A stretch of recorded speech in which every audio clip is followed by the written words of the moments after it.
Yo, this is Ben Cubbage from Elevated Trips at elevatedtrips.com. Here today traveling to Qinghai Lake. Before we stop at Qinghai Lake, we're going to check out these prayer flags behind me.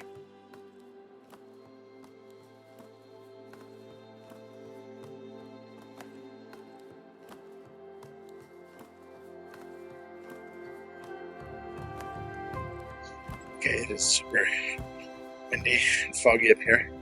3,600 meters. We're at the Lishan prayer flags, and this is supposed to be the world's highest, largest lopse.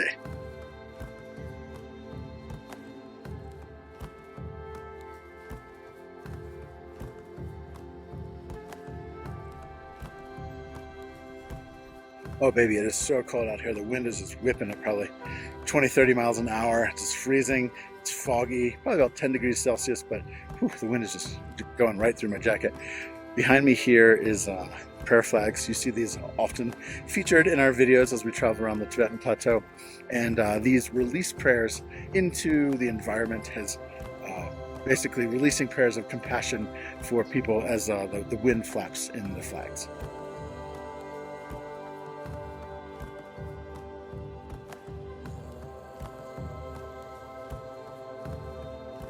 This is the Lishan Lopse, or the Lishan prayer flags. And these prayer flags run for about 200 meters down the mountains here. A little hard to see because it's super cold, super foggy out here. The history here is that there's two fighting villages, warring villages, and they could not find peace between them. And then one of the villagers decided to lay down his arms and hostility in an effort to create a truce between the villages. This villager climbed to the top of a mountain ridge, the midpoint between the disputed land, and stuck his arrows into the ground as a message that he was laying down his weapons and hostility. From his example, the villages did find peace. And this serves as a larger metaphor of the nonviolent approach in Buddhism to all conflict.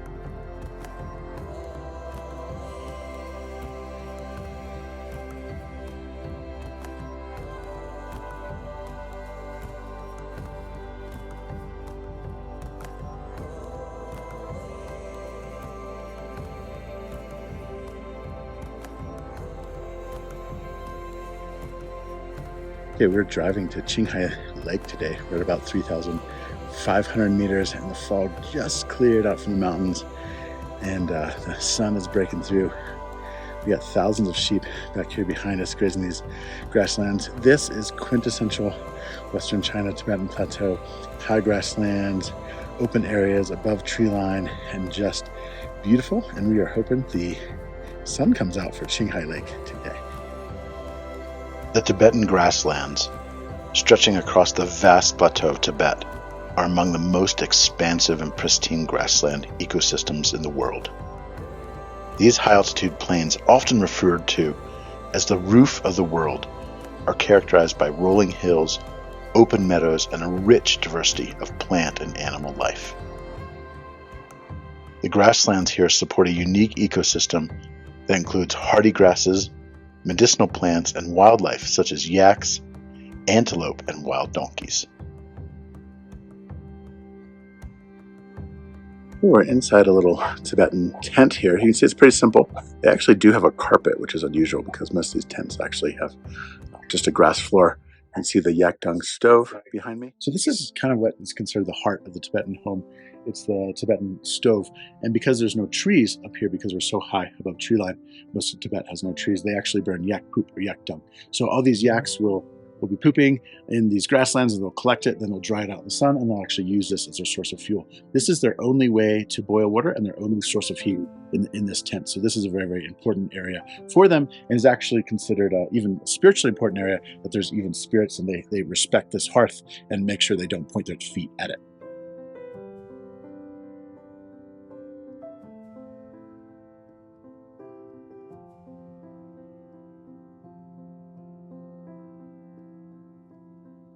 Qinghai Lake, just back there on the horizon. Can't quite see the water. If it was clear, you'd probably be able to see the lake today, but still a beautiful view of the grasslands. Prayer flags, stupas. Tibetan nomad communities.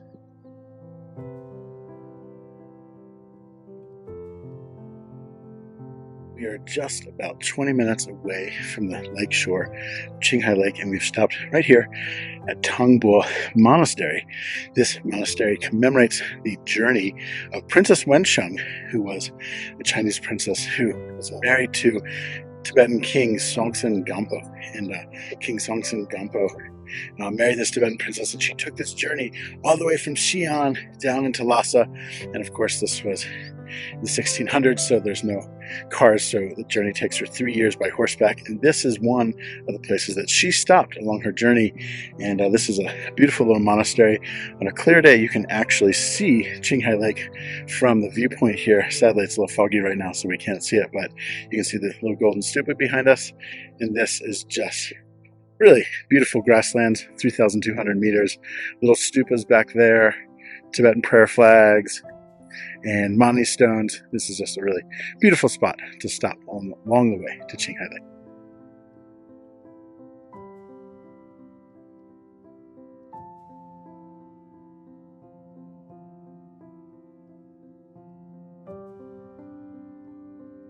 Behind me here, a whole wall of stones, and these are not just stones. Each one of these stones is carved with a Tibetan prayer. Usually the prayer is Om Mani Padme Om, the sacred Tibetan mantra of Buddhism. And you have literally thousands of these stones in a wall, kind of a rock wall, and every single one of these has sacred Tibetan prayers.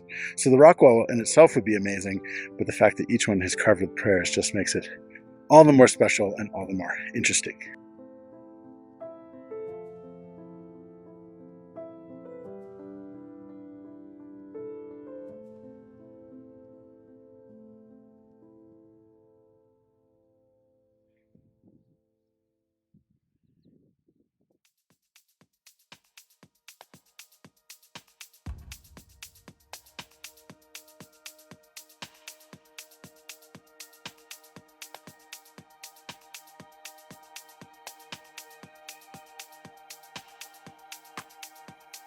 Look at these beautiful, lush grasslands.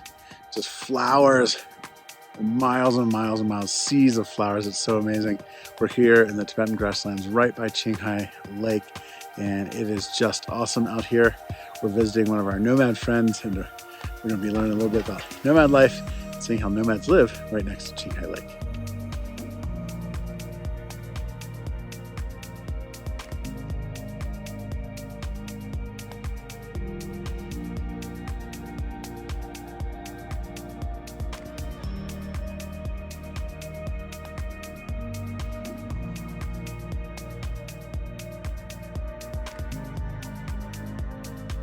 Right, this is the yak dung pile.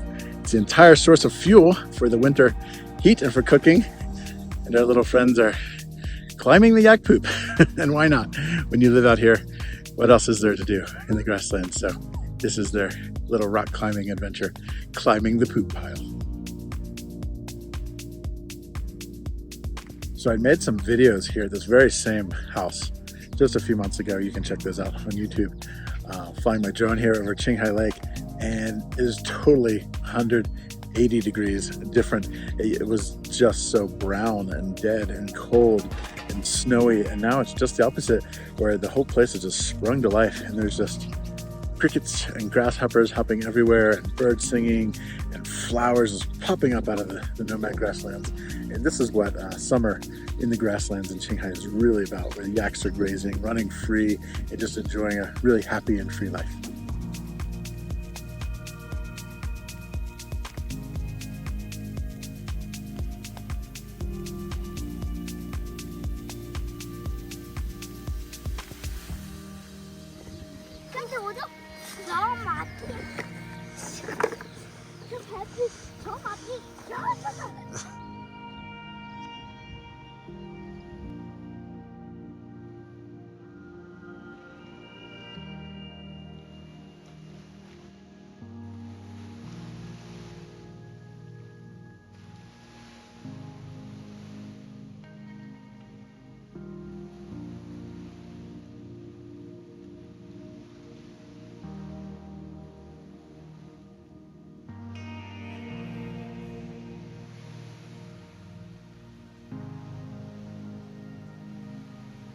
little undiscovered gem here. It's beautiful red rocks. We're walking on a little path that's coming into these red rock formations, and there's just a little fun part of the grasslands next to Qinghai Lake.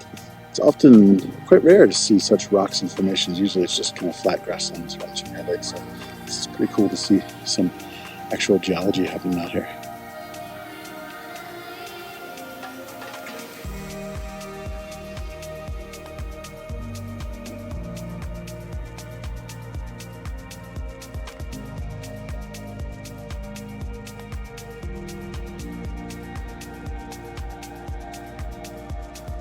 It's just something straight out of the Scottish Highlands with these amazing rock formations. It is just so beautiful out here, and this is really a place that most people have just never seen. We got a little sheep pen behind us to hold the local sheep, but other than that, there's basically no one out here except a couple nomads herding their sheep. On the eastern edge of the highest plateau on Earth, beyond craggy summits, through the grassland plains and past wild rivers, there's a unique, holy turquoise lake. This is a place where the sky meets the water, the clouds meet the pasture lands, and this is a place in the roof of the world that is the crossroads for several civilizations, including Muslims, Mongolians, Tibetans, and Han Chinese. This is Qinghai Lake in eastern Tibet.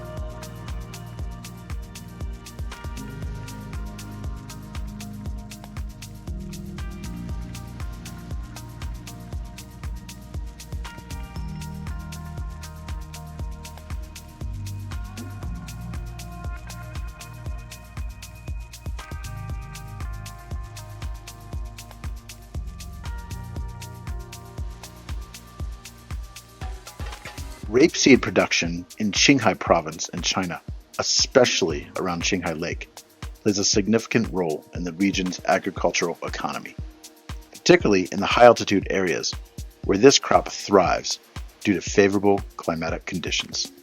Qinghai's unique geography, characterized by its high plateau and abundant sunshine, creates an ideal environment for rapeseed cultivation.